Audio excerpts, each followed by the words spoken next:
श्री खाटू श्याम की कथा। श्याम बाबा कहानी। बर्बरीक संपूर्ण इतिहास। आज से कुछ वर्षों पूर्व तक श्री खाटू श्याम जी का नाम केवल राजस्थान में ही जाना जाता था, मगर इधर कुछ वर्षों से खाटू श्याम जी का प्रचार इतना अधिक बाराच गया है कि केवल भारत में ही नहीं अपितु समूचे विश्व में न केवल इन्हें जाना जाता है कि बल्कि अनेक परिवार खाटू श्याम जी के चमत्कारों को अपनी आंखों से प्रत्यक्ष देख चुके हैं। राजस्थान के सीकर जिले में रिंगस कस्बे से 18 किलोमीटर की दूरी पर श्री खाटू श्याम जी का मंदिर स्थिति है, जहां प्रभु के दर्शन मात्र से ही जीवन में खुशियों एवं सुख शांति के भंडार भर जाते हैं। श्री खाटू श्याम जी की पौराणिक प्रचलित पावन कथा संक्षिप्त में इस प्रकार है। महाभारत युद्ध के लिए कौरव पांडव दलों के विशाल शिविर आमने सामने थे। शिविरों में दूसरे दिन शुरू होने वाले युद्ध की हलचल मची थी। युद्ध नीति के अनुसार सूर्यास्त पश्चात दोनों पक्षों के लोग आपस में मिलजुल सकते थे, अतः धर्म युद्ध के इन शिविरों में भी सैनिक आपस में मिलजुल रहे थे। शिविरों के बीच की भूमि वीरों के आवागमन से भरी हुई थी। तभी सुसज्जित रथ पर एक तेजस्वी योद्धा आया। पीपल वृक्ष के नीचे उसने अपना रथ रोका, घोड़ों को खोलकर चरने के लिए छोड़ दिया, शिरस्त्राण शस्त्र आदि उतारकर जलपान किया और अपने रथ पर विश्राम करने के लिए बैठ गया। उसे दोनों दलों के वीरों ने घेर लिया। सभी का एक ही प्रश्न था, आप किस ओर से युद्ध करेंगे? किसी भी दल की ओर से नहीं। अभी तो मैं एक दर्शक की भांति इस महायुद्ध को देखने आया हूं। बाद में मैं उस दल की ओर से युद्ध करूंगा जो पराजित होगा या जिसके साथ अन्याय हुआ होगा।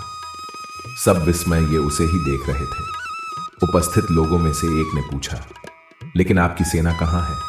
क्या आपकी सेना पीछे आ रही है? नहीं, मुझे सेना की आवश्यकता नहीं है, मैं बिना सेना के ही आया हूं, बर्बरीक ने गर्व से कहा।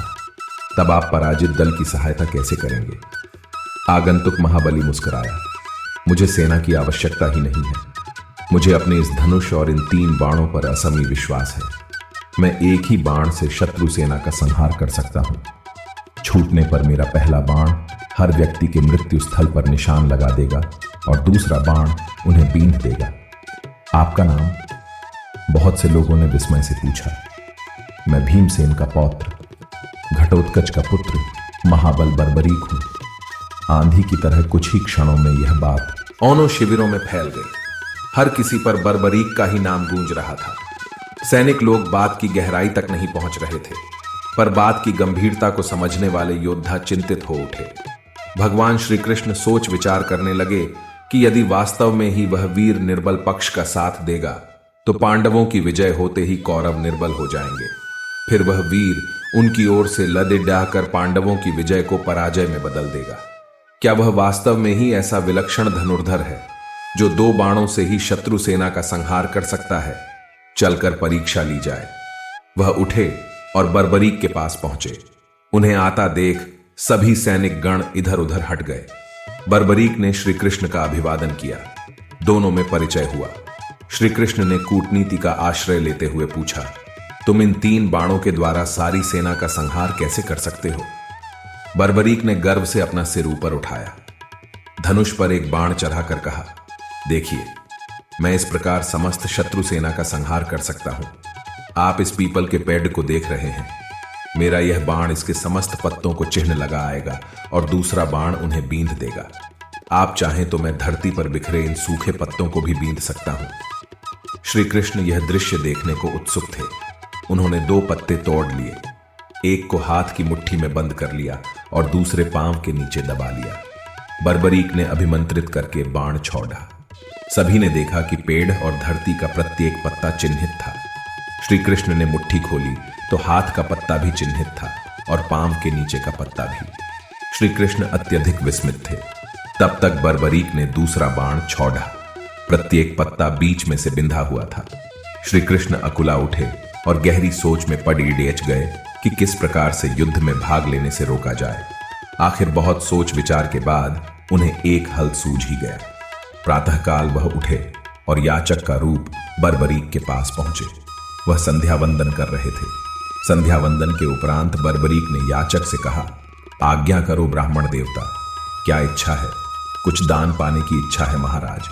ब्राह्मण रूपधारी श्री कृष्ण ने कहा, यहां तो मेरे पास विशेष धन नहीं है, परदेश में हूं। ये बहुमूल्य वस्त्राभूषण है, इनकी इच्छा हो तो कहो। मेरे पास में जो कुछ भी होगा वह मैं तुम्हें दान में अवश्य दूंगा। वस्तु तो वही मांगूंगा जो आपके वश में है, तब मुझे कोई इनकार नहीं। चाहे तुम मेरे अण मांग लो, प्राण। इतना दम्भ अच्छा नहीं है। महाबली कह तो दिया। अच्छा ऐसा है तो मुझे अपना शीश काट कर दे दीजिए। बर्बरीक यह सुनकर सिहर उठे। इतना कठोर दान भी कहीं मांगा जा सकता है? उन्होंने क्रोध को दबाकर कहा, मुझे विश्वास ही नहीं होता कि तुम ब्राह्मण याचक हो। तुमने दान प्रथा को कलंकित किया है। तुम अवश्य ही कोई कूटनीति हो। जो वचन मैंने दिया है उसे मैं अवश्य पूरा करूंगा, किंतु अब तुम यह बता दो कि वास्तव में तुम हो कौन? श्री कृष्ण ने अपना रूप बदलते हुए कहा, मैं श्री कृष्ण हूं बर्बरीक। मैं नहीं चाहता कि तुम इस महायुद्ध में भाग लो और तुम्हारे कारण दोनों पक्षों को विनाश हो जाए। मैं अपने वचन को पूरा करूंगा, परंतु मेरी इच्छा मेरे साथ ही मिट जाएगी। निसंकोच कहो, तुम्हारी क्या इच्छा है? मैं इस महायुद्ध की अच्छी तरह देखना चाहता हूं। सृष्टि के सभी महारथी इसमें सम्मिलित हुए हैं। मैं देखना चाहता हूं कि कौन कितना बली है। तुम्हारी यह इच्छा अवश्य पूरी होगी। कहते हैं कि तब भगवान श्री कृष्ण ने बर्बरीक के सिर को किसी दिव्य औषधि के सहारे जीवित रखा व उसे पीपल की सबसे ऊंची शाख पर टांग दिया, जिससे वह भली भांति युद्ध देख सके। और यह बात सही है कि बर्बरीक ने उस धर्मयुद्ध को भली भांति देखा। 18 दिन तक महाभारत का महायुद्ध हुआ। अंत में दुर्योधन की मृत्यु के साथ इस महायुद्ध का अंत हुआ। पांडव विजयी हुए, कौरव पराजित। इस महायुद्ध की भीषण विभीषिका से दोनों पक्षों में केवल 10 व्यक्ति ही जीवित बचे थे। पांडव पक्ष में 5 पांडव, श्री कृष्ण व सात्यकी, और कौरव पक्ष में अश्वत्थामा, कृपाचार्य और कृतवर्मा। युद्ध समाप्ति के पश्चात भगवान श्री कृष्ण ने देखा कि पांडव अपनी विजय के मद में चूर है। उनका व्यर्थ का अभिमान दूर करने के लिए वह 5 पांडवों सात्यकी, द्रौपदी और कुंती सहित बर्बरीक के पास पहुंचे। बर्बरीक का मुखमंडल चमक रहा था। उसने आदर सत्कार के पश्चात पूछा, कहो कैसे आना हुआ? सभी उनके मुख से अपनी अपनी वीरता की प्रशंसा सुनना चाहते थे। अर्जुन उनके मुख से यह सुनना चाहते थे कि मेरे समान धन और विद्या का झांता इस संसार में दूसरा कोई नहीं है। वह अपनी प्रशंसा स्वयं करने लगे। बर्बरीक, क्या तुमने इस महायुद्ध को भली भांति देखा है? बर्बरीक ने स्वीकारात्मक मुद्रा में सिर हिला दिया। अर्जुन गर्व से भरकर बोला, तब तो तुम इस बात को भी मानोगे कि यह युद्ध मैंने अपने बाहुबल से जीता है। 18 दिन निरंतर गांडीव की टकार से 10 दिशाएं गूंजती रहीं। भीष्म पितामह को मारना कोई हंसी खेल नहीं था। भीमसेन के पौत्र बर्बरीक के मुख पर व्यंग्य भरी मुस्कान खेलने लगी। बोले, हां, भीष्म पितामह के विषय में मेरा भी यही विचार है। कहे चलो, रुको नहीं। अर्जुन फिर बोला, मैंने भगदत्त जैसे महाबली को मार गिराया, द्रोण को निस्तेज कर दिया था, और कर्ण, जिसके भय से धर्मराज युधिष्ठिर को रात भर नींद नहीं आती थी, उसका वध भी मेरे ही हाथों हुआ। बाद में अश्वत्थामा को मणिरहित भी मैंने ही किया। क्यों बर्बरीक, अब तो तुम मेरी और मेरे गांडीव की प्रशंसा करोगे? बर्बरीक खुलकर हंसा। उत्तर दूंगा, और भी किसी को कुछ कहना हो तो कह लो। भीम बोल, पडेढ़ा, मेरी इस पर्वत सी विशाल गदा के विषय में क्या विचार है बर्बरीक? तुमने देखा होगा कि इसी गदा के सहारे मैंने दुष्ट दुशासन का रक्त पिया। इसी गदा से मैंने अद्वितीय गदाधारी दुर्योधन का वध किया। हिडिंब, बकासुर और कीचक के वध की कहानियां भी तुमने सुनी होंगी। अब तुम मेरी वीरता के बारे में कुछ कहो। बर्बरीक हंस दिया। कहूंगा, पहले तुम सब अपनी बात कह लो, फिर मैं सबका जवाब एक साथ दूंगा। नकुल सहदेव ने अपनी अपनी विशाल तलवारों की प्रशंसा की। बाद में युधिष्ठिर ने कहा, मेरा विचार है बर्बरीक कि यह युद्ध मैंने सत्य के बल पर जीता। बर्बरीक ने सबकी ओर अपेक्षा से देखकर श्री कृष्ण से प्रश्न किया, क्यों श्री कृष्ण, क्या तुमको अपने विषय में कुछ नहीं कहना है? श्री कृष्ण, जो अब तक सबकी बातें सुन रहे थे, मुस्कुराकर बोले, मुझे कुछ नहीं कहना बर्बरीक। मैंने योद्धा के रूप में तो इस युद्ध में भाग लिया ही नहीं। मैं तो मात्र सारथी था, रथ चलाता रहा, युद्ध देखता रहा, बस इससे अधिक कुछ नहीं किया मैंने। यह सुनते ही बर्बरीक खुलकर हंसा। उसके अट्टहास से 10 दिखाएं गूंज उठीं। बाद में वह गंभीर स्वर में बोला, अच्छा किया श्री कृष्ण, तुमने सारथी के रूप में ही इस युद्ध में भाग लिया, योद्धा के रूप में नहीं। शस्त्र धारण करके भाग लेते तो संभवतः पांडवों की पराजय ही होती। नकुल, सहदेव और युधिष्ठिर को तो मैं महावीरों की श्रेणी में गिनता ही नहीं। रहे अर्जुन और भीम, ये महाबली अवश्य हैं, किंतु कौरव पक्ष के धनुर्धरों के सम्मुख ये दोनों भी अनादढ़ी और नौसिखिए लग रहे थे। अकेले भीष्म नहीं, समस्त पांडव सेना और पांडव वीरों का बुरा हाल कर दिया था। उन्हें तो इच्छा मृत्यु का वरदान प्राप्त था, भला इनके मारे वे क्या मरते। इस वृद्धावस्था में भी कितना तेज था उनमें मुख पर। बर्बरीक ने फिर अर्जुन की ओर देखकर कहा, मैं तुम्हारी बात का उत्तर दे रहा हूं अर्जुन। जिस गांडीव की तुम इतनी प्रशंसा कर रहे हो, वह उस वक्त कहां गया था। अब भीष्म ने तुम्हारी सेना को छिन्न भिन्न कर दिया था, रथ तोड़ दिया था, कपिध्वज धरती पर पड्ढा था। तुम मूर्छित हो गए थे और श्री कृष्ण को अपनी प्रतिज्ञा तोड़कर तुम्हारी रक्षा करनी पड़ी थी। फिर तुम श्री कृष्ण की सलाह पर भीष्म से यह पूछने गए थे कि उनकी मृत्यु कैसे होगी। तब तुम लोगों को लाज नहीं आई थी। शिखंडी के पीछे से भी निहत्थे भीष्म पर मैंने तुम्हारे शस्त्रों को चलते देखा था। वह तुम्हारी वीरता की चरम सीमा थी। जयद्रथ वध के दिन भी मैं तुम्हारी वीरता को देख चुका हूं। श्री कृष्ण की माया यदि साथ न देती तो एक क्या सैकड़ों अर्जुन भी जयद्रथ की परछाई नहीं पा सकते थे। तेजस्वी वृद्ध आचार्य द्रोण ने तुम्हारी और तुम्हारी सेना की जो दुर्दशा की थी, वह भी किसी से छिपी नहीं है। तब तुम्हारा बल तेज कहां गया था। युधिष्ठिर कितने सत्यवादी हैं, मैंने यह भी इसी युद्ध में देखा। श्री कृष्ण की सलाह पर अपने गुरु के सम्मुख जाकर उन्होंने झूठ बोला, जीवित अश्वत्थामा को मृत बताया, क्योंकि पुत्र शोक ही उनकी मृत्यु का कारण हो सकता था। यह सुनते ही युधिष्ठिर बोल उठे, भूलते हो बर्बरीक, मैंने कहा था अश्वत्थामा मर गया है, किंतु न नहीं हाथी। बर्बरीक उत्तेजित हो उठे, क्रोध से बोले, नर नहीं हाथी। धीमे स्वर में कहा था, मन में कहा होगा। द्रोण केवल यह सुन सके कि अश्वत्थामा मर गया है। उसके बाद श्री कृष्ण और अर्जुन ने अपने शंख बजाने शुरू कर दिए। क्यों, यह सब पहले से ही निश्चित था ना। बर्बरीक आगे बोला, सुनो अर्जुन, कर्ण के बाणों के सामने तुम्हारे दिव्यास्त्र कहां गए थे। उन बाणों को विफल करने के लिए उन्हें चलाया तो था, पर असफल रहे। क्यों, सच्चाई यही है ना। श्री कृष्ण ने उस वक्त घोड़ों को बैठाकर अपनी और तुम्हारी रक्षा की, फिर भी तुम्हारा मुकुट कट गया था। और सुनो, निहत्थे कर्ण को मारते हुए तुमको लाज ना आई होगी। अर्जुन हतप्रभ हो रहा था, फिर भी बोला, मैं तो रुक गया था, लेकिन श्री कृष्ण की मुझे आज्ञा मिली थी कि यही समय है जब कर्ण को मार सकते हो। यदि कर्ण रथ का पहिया कीचदर से निकालकर रथ पर बैठ गया तो एक क्या अनेक अर्जुन भी उसे मार नहीं पाएंगे। बर्बरीक की वाणी में व्यंग्य उभर आया। ठीक ही किया श्री कृष्ण ने।